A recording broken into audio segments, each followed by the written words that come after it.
If you want someone to grasp the 1970s madness, skip the receiver, hand them the speakers. Because back then, raw force wasn't just specs. Speakers were the battlefield, evidence that sound could seize a space, bend reality, and leave no room untouched.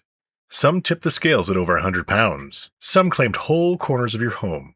Some were so revolutionary, they still echo today. This wasn't mere playback, this was architecture engineered to defy the laws of sound. Welcome to the Loudspeaker Wars. In the early 1970s, loudspeakers followed tradition. Walnut finishes, subtle grills, sealed enclosures, balanced sound. They aimed to mirror the recordings closely, not dominate environments. But as amplifiers ramped up, home setups demanded more. Once power hit triple digits per channel, speakers had to step up, deliver impact, or fade away.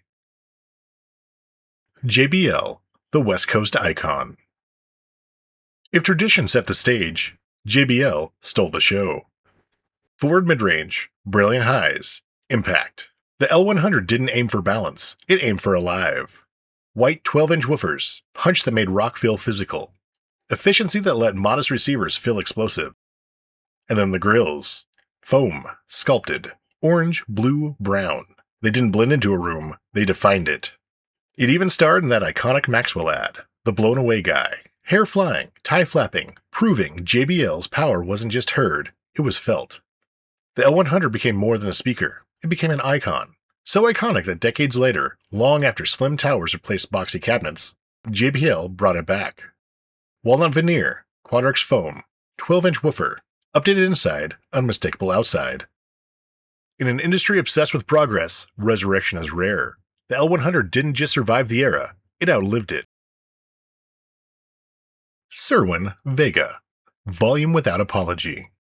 By the mid-70s, restraint was out the window. Cerwin-Vega didn't court highbrow praise, they built for sheer dominance.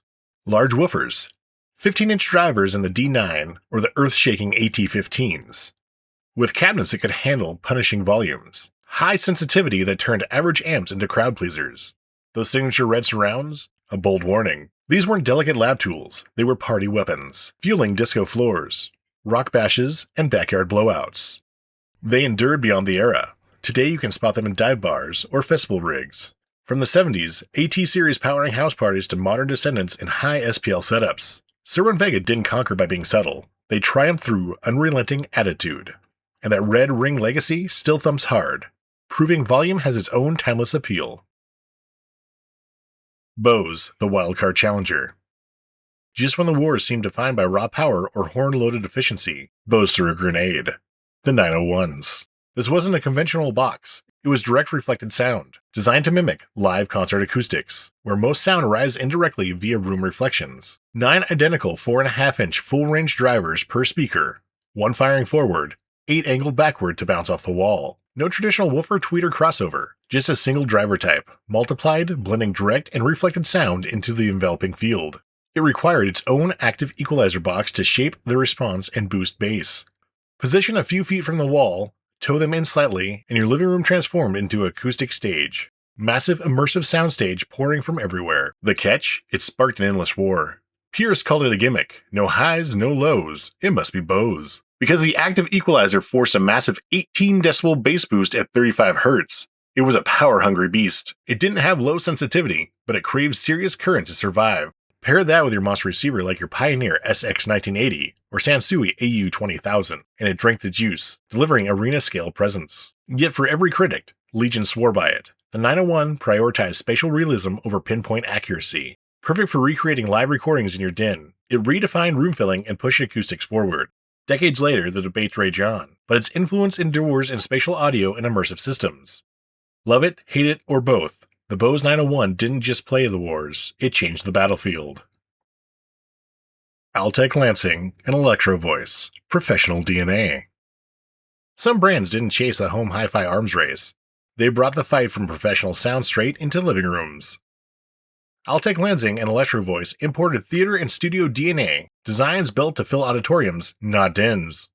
Altec's Voice of the Theater series, models like the A7, Valencia, or Model 19, use massive compression drivers, multi-cell horns, and sectorial lenses. High sensitivity, explosive dynamic headroom. These weren't polite bookshelf speakers, They were scaled-down versions of cinema systems that powered Hollywood soundtracks. Electro-Voice followed suit with horn-loaded designs and large-format drivers, built for clarity and punch in demanding environments like concert halls or broadcast. Both companies prioritized efficiency and raw output. 50 watts could feel dangerous because the speakers were engineered with ultra-high sensitivity, often topping 100 decibels. The result? A blurred line between domestic and pro audio. They didn't just demand power, they demanded control. These speakers gave home listeners a taste of what pros heard nightly: uncompressed dynamics, effortless scale, and projection that made rock records feel live.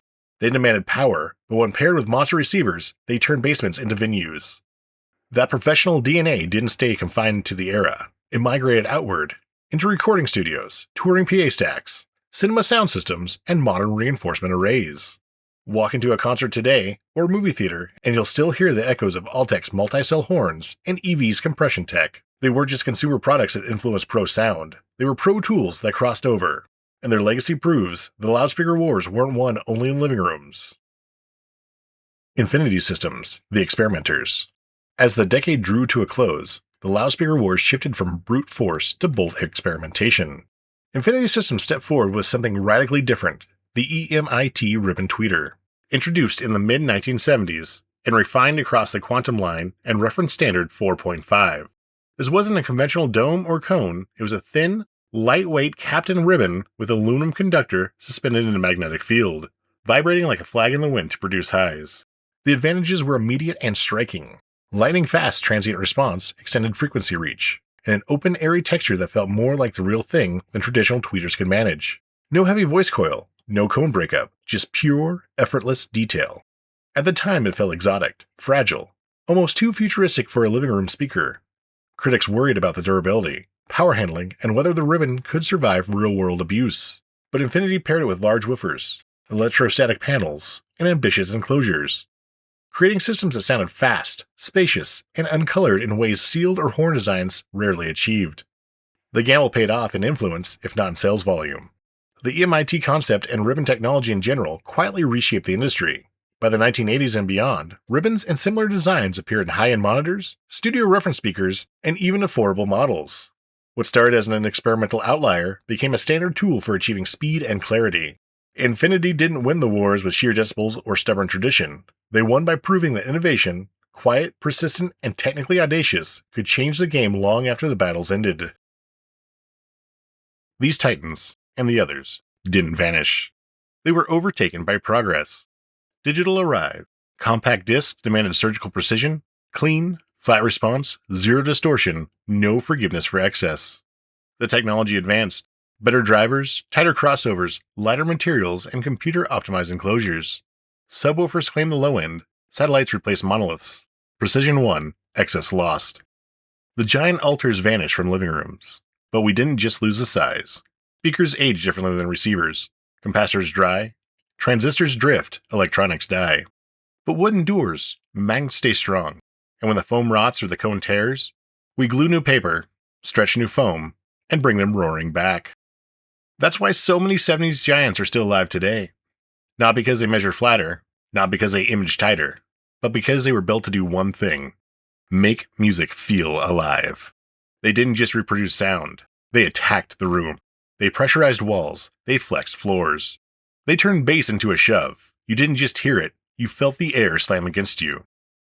Today, convenience rules, efficiency rules. But for one wild moment in time, cabinets were huge, woofers bold, air was moved. And when you fire up a restored pair today, when the fresh cone wakes up and starts its heavy travel, the room still changes shape, the air still thickens, and just for a second, you're back there. Back when sound wasn't polite, back when sound wasn't optimized, back when sound was unleashed.